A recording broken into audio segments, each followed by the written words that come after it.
and we're here with Katrina and Terence Wagstaff, who have done this magnificent copper leaf, what do you call it? Copper leaf lattice thing, which you don't know, but about 80% of the people who go ooh ah at our gallery window, of course, which there are many, about 80% is dedicated to your... I'm really thrilled. Good. So what I would like to know is, first of all, how did you start? What gave you the inspiration to work with copper? Well, we were developing other things. We started off making clay torsos, and then ceramics. You've gone into ceramics quite a bit, haven't you? And we thought, well, there's quite a lot of it around, right? And we'd made this clay buck, as we now call it, and we decided that instead of doing a ceramic model, we could make, if we converted it into a metal torso, it would be something a bit different. And I've always worked with metal since I left school. Yeah. And copper is a nice, friendly material, and you can work it quite a lot. And you can keep on working it and heat treating it and working with it. Right. And it's a nice material to look at when it's finished. And it just sort of evolved from there. And why then the leaf? Where did the leaf come into it? What's that inspiration? We can refer to Exhibit A. Exhibit A, here we go. That's this one, isn't it? Right, okay. Exhibit A. Yeah. Been rained on, good old Cornish weather. This was obviously in one piece. Now we decided, right, we're going to make a metal torso. Right. And I thought it would be difficult to do in one piece. Yeah. And it turned out to be impossible to do in one piece as a full torso. Sure. So after probably 2 days of beating and chasing it around the workshop in a mould that we'd made, that was the result. And it just wouldn't have proved practical to make them in this way, would it? Experience told me that we need to make them out of something a bit smaller. We've always been inspired by nature. And there's an iris as well. We did actually make a table. That was the model for a table. Oh right, okay. It's got a glass top. It is, it is quite fabulous. And we've always been inspired by nature. And so, sort of living in Cornwall. But I'd say that's one of our main inspirations. It was a mixture. Two things were going on side by side. We were making, sort of representing nature in copper, and at the same time we were developing our sort of the torsos. We had some photographs done, and I took a shot just out of the family one day, weren't we? And took a shot out through from under a canopy of trees, the river fowl in the background, thinking you're going to get this boat, because it didn't take it because the light was wrong. And all we got was this lattice work of leaves in silhouette. And I thought, oh, that's quite nice, and just sort of put it to the back of my mind and forgot about it really. So whether that had anything to do with the choice. And the great thing about the leaves, of course, is that you have another dimension there, because you have the leaves, which in itself are a form and formed. And they're three-dimensional in themselves. Exactly. And then you have the form to the grid. So what's the actual technical process? So I guess you cut the leaves. Well, the process is quite doing it manually, which is the way we do it. They start, we cut out blanks, just whatever shape will make the leaf.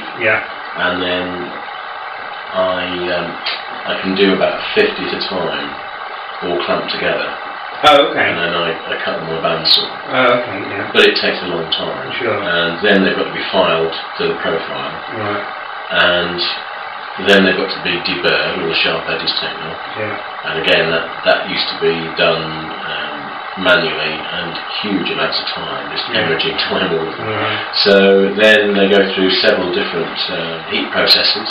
And what do the heat processes do? Well, the heat processes, if you get hold of it and try to bend it, that's quite stiff. So that's normal copper. Then they go through what they call an annealing process. So it's heated up to cherry red, like 900 degrees centigrade. And then it's allowed to cool down. And if you try and bend that one now, it's really nice. And you can keep doing that with the copper. As you heat it, it creates these colours as well, but when you end up with it cold again, it's soft like that, malleable. Right. And then when you start to work it, you what they call work harden it.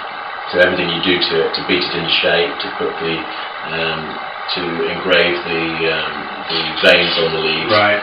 of which there are 120 something on each leaf. But because the way we do it, it comes out on the back as well, so it works. It just looks like a leaf. Fantastic. And with the autumnal colours that come with the heating process as well. I guess when this goes, if it was to go outside, you'd get the green on it and everything. They turn green. Yeah, depending upon the air and the atmosphere. Yeah. Oh, okay. Certainly if it's exposed to sea air, then it's going to go. So it doesn't naturally then, copper doesn't naturally go green everywhere. I always assumed it did. Eventually it probably would, but it does depend on atmospheric conditions.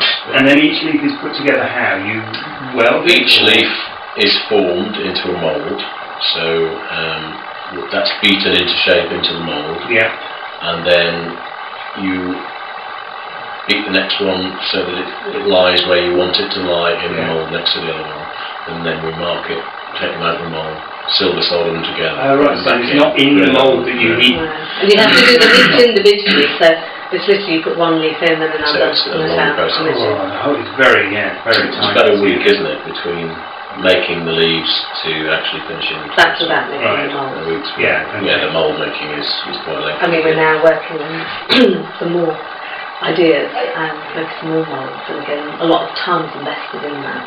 You also do bespoke moulds, don't you? If somebody wanted a specific thing. You do yourself, or you do? Yeah. Katrina is that's right. 9 months pregnant. Yeah. Brilliant. It's a nice sort of personal piece, isn't it? Yeah, certainly a memory. Yeah. Well, really collapsing, I think, with the memory. Break the mould. Great. So what is on the pipeline then? What is the things you're up to?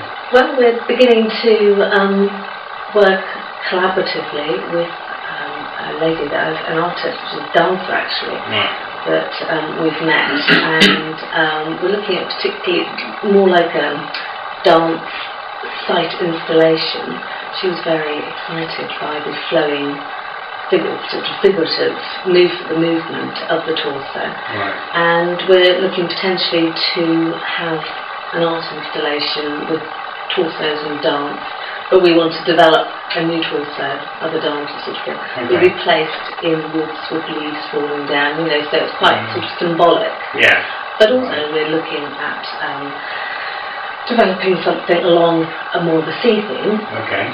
So still probably with a human form, but maybe a mermaid, maybe some fish, scales, with that. But in copper, you're still using some copper. And mixed media. Mixed media, yes. We've started to develop, haven't we? We've got a head, but we started to develop more than that. And we've got a head online, so people can see that. That's the lead, We want to develop one more with gemstones, semi-precious gemstones. Oh, okay. And possibly a bit more of the bling factor. Yeah, sort of Clint-esque, really. Yeah. That sort of feel, and just experiment with it. Great. Well, thank you very much for coming. Thank you for having me. Here they are, folks. You can now go online and have a look at all their fantastic work. So thank you again, and all the best. Look forward to seeing everything else. Lovely. Thank you.